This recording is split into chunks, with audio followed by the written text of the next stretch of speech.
Look at this. I pulled my glasses out of my hair because I was like, oh, I'm done now. The camera stopped recording.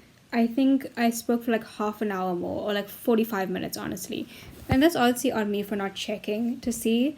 My voice is gone. So I'm gonna go eat, drink some like honey water or something, like I'm Ariana Grande. I have 20% battery. It's The Seven Husbands of Evelyn Hugo. I loved it. It is unlike any book ever written. It's not tropey. It has this beautiful romance that, like, I'm so glad that no one spoiled that romance for me. That would have been the main reason that I read it, but it was such a twist. It's not written as well as Holly Jackson with the Good Girl series. It's more about dialogue and storytelling and not too much in description, but once again the characters are all so human, so complex. There is so much love. It's so comforting but so interesting. There is more drama. There's so much heartbreak, but there's love. Oh! I think how white people feel about The Notebook is how I feel about this. And it's not fully about the romance. It is about Evelyn Hugo and her 7 husbands and how she just goes through her life and she makes this, and it's just, but the romance is this one scene. It's so complex, and I know I'm going to be so disappointed by what Netflix does with it. The Good Girl's Guide to Murder, it's a 3-part book. It is a mystery, and the reason that I read it is because a lot of people mentioned Ravi, and I was very interested in having a South Asian love interest, because it's a lot of brown girls and white boys, and it's like, where's my brown men? But then I think about it for a second, it's like they're probably telling us to like get in the kitchen. I know they're just like, go be my mother and then have sex with me. Sick. I'm really excited for Percy Jackson because I know that their best friend is South Asian, so I'm really excited. I'm just excited for that whole thing. Like, I'm queer. Which one of our people are not excited for Percy Jackson? She went and studied English, and you can just tell. A little bit of writing that Holly Jackson adds to her book. Beautiful lines of description here and there that makes you feel like you're there. Like, I was done with these sort of mysteries after Pretty Little Liars because I'm like, enough! Like, what are you gonna do? Evil twin? It should have been Arya. But after that, I had to step away. I had to choose peace. Mystery is so, in itself, is so good. I love, oh my gosh, I love her writing where she uses different mediums, because it's such a fun mystery book, which you feel like you're solving it with her. Like, there's a map and she would draw a map, and there'll be like evidence and you'll see pictures of evidence. There'll be logs. There'll be like, when she does an interview, it'll be written like a script. You don't really see that with so many book talk books. The first series of books that I finish, I usually don't like a series of books because it just feels like the first one did so well, the second one will automatically do well no matter what you do, just to make that money. Like, just give the people what they want, the same type of trope, the same characters. I don't know if it was intentional, but the way that it was written, it looks so intentional. Where I'm on the 3rd book now, and there's so many moments from the 3rd book that reference things from the 1st book, and it's just, and like, if I go back and I read the 1st book, I can see the little moments that would lead to the final book.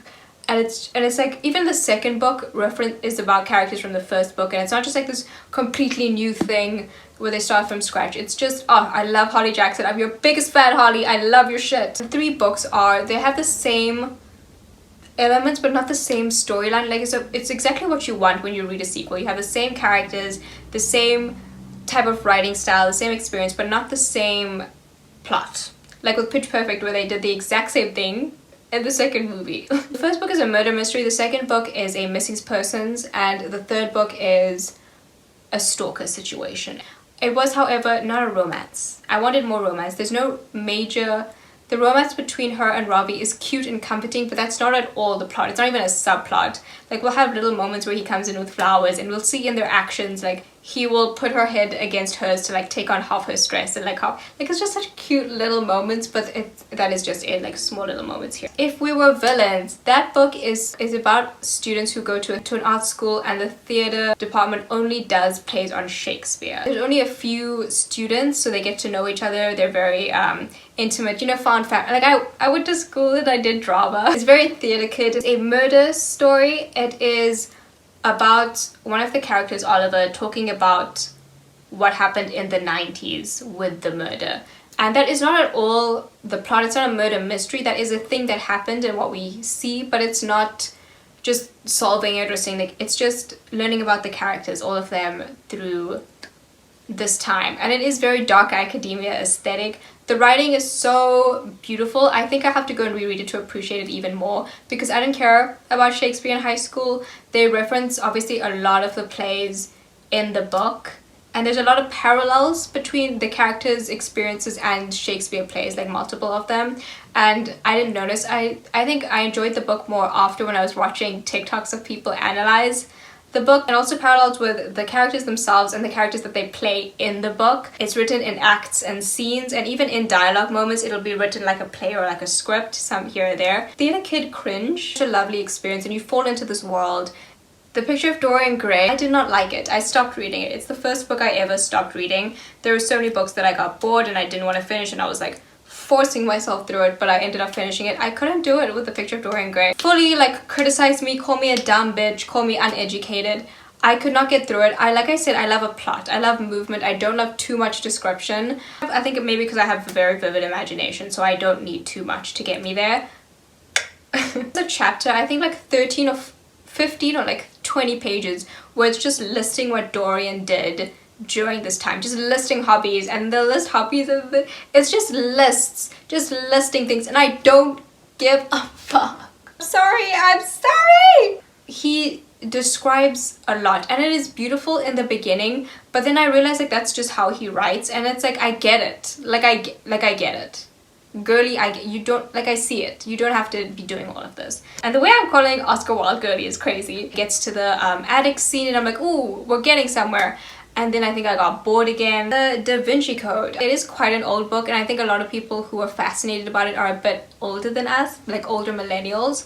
And a lot of stuff was inspired by that book now. So like with the content that I watched, even like kids movies and stuff, it would like kind of take its ideas from that. So the Da Vinci Code wasn't a huge surprise and huge twist, huge like, oh, this is so creative, because so much stuff was inspired by it later. However, I did enjoy the art history and the Christianity history so much. I loved it so much, and I recommended it to all of my friends because of that, because it was so interesting. And I would not have done the work and the research or like read up on that like on its own. So I really enjoyed it that it was like put into this huge story about the Da Vinci Code. It was so interesting. I loved learning about like the left side. I think the left is like masculine, or the right, the way I said I learned and then I didn't. There's like invisible ink and stuff, and I remember when I was like 7, I got this like Barbie book with invisible ink, so it's still worth the read. The twists are very interesting. Writing is very good. It is very clearly written by a man. The virgin's suicides. I can't. It's disgusting. It's disgusting, but it's so good. The point of view that it is written is a character, so it's in the past, a character is explaining what happens with this family. And what I think is so creative, I'm the narrator, and I'm like, when I was in high school, Kim used to bully me. Last week I interviewed Kim, and this is why. So it would have like, we would find information then during that time, but because it's in the past, we get information from now as well, and it like fills in the plot holes. It's just written so beautifully. And then also with the descriptions is incomparable to any other book that I've ever written. Like I said with The Picture of Dorian Gray, where it was just too much, and like I get it. But with Jeffrey, it's like I'm there. He is a male writer, but he writes female characters so well. And I think, and you know, if Sofia Coppola can do a movie about your writing, then it's like, okay, you get it. Like, it's not a fun beach read. It's spiritual books, because like I said, I am a spiritual girly. And this is the books I recommend that I have read that you read in order, because there's another order I read it in. But there is first The Power of Now is, I think, a really good introduction into spirituality and just like seeing the world not as it is and just changing your perspective on life. It changed my life so much. I think the person that I was at the beginning of the year versus the person I am now is completely different. It helped so much with my anxiety and my depression.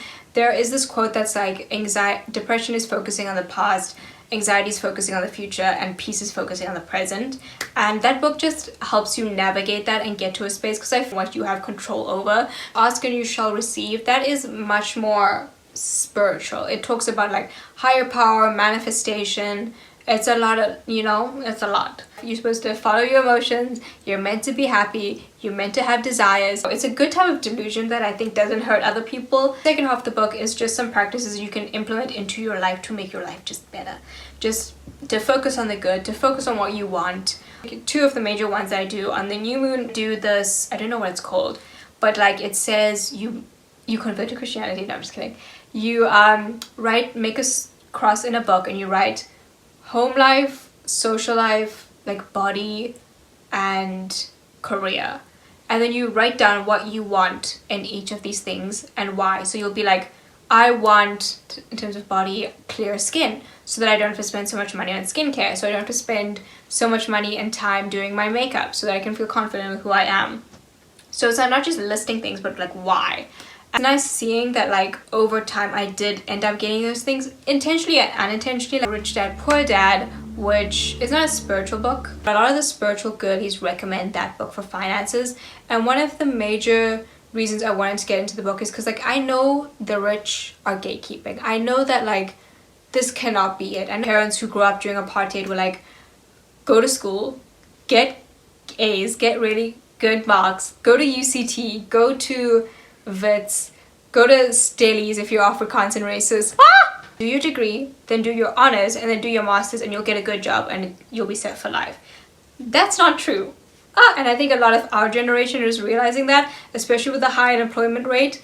But like working hard, getting in that degree is not the guarantee that our parents said it was. And it's also not how you go from like middle class or lower class to like rich. Which that's not the goal for me, but like I want to know like why the girls gatekeeping, like what are you guys hiding from us? The premise of the book was like poor dad thinks that you do all of this work and then you will get this, but rich dad is like this is actually how you get rich. It is an introduction. It's not a step by step. It's just like seeing like, are you willing to put in this work? Are you understanding this bit from the beginning?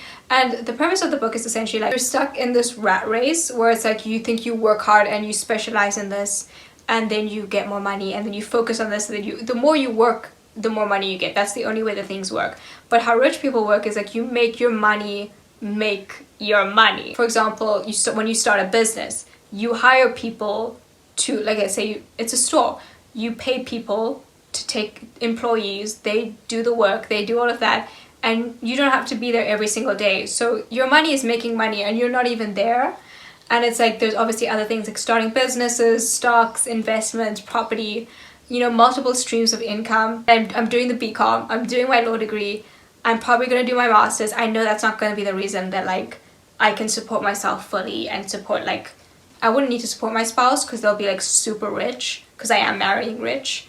But you know, I'm not going to be dependent on my spouse, but they will shower me with gifts and money. Are you willing to take yourself out of this rat race, to take yourself out of this and put in the work? Because it is work still. Like you have to learn about everything and it's not a guarantee. Like you don't just like, oh, I'm going to put my money in stocks and I'm just going to grow money. You're going to lose as much money as well. But I mean, how much money are you losing on this degree to like study? How much money are you losing on these textbooks that you never use? An easier read than I thought it was going to be, so I definitely recommend it. Those are all the fucking books. Yes! I have so many more books in my shelf that I bought specifically for the holiday. Oh, I lied! There's one more book, but it's The Catcher in the Rye. Because like I said, after I read It Ends With Us, I was like, I need to read the classics. Like this cannot be literature. When I read the book, it was a very easy read. Because like for some reason, when I think classics, I always think Shakespeare. So I'm like, it's going to be so difficult, but it's not. However, I didn't get any of it. Like I read the SparkNotes after and I was like, oh, I did not see any of that. And that is also one of the main reasons that I am reading. I think my dad is back. That I am reading like literature because I want to be able to see these things. I want to be able to see the themes. I want to be able to see symbolism and just because like literature has got to be more than that. Like I'm ready and I'm interested to learn because obviously in school I didn't want to learn shit. I just wanted to pass and like read Wattpad and maths. My dad is back in the nick of time. So good reading the analysis. Very interesting. Loved the book. Highly recommend it. I saw it on a TikTok of a girl who studied English in uni and she's like, these are the books that I recommend. And it was, yeah, it was a good introduction to intense literature. So yeah, thank you for watching. I love you. It was an experience. Thanks for staying.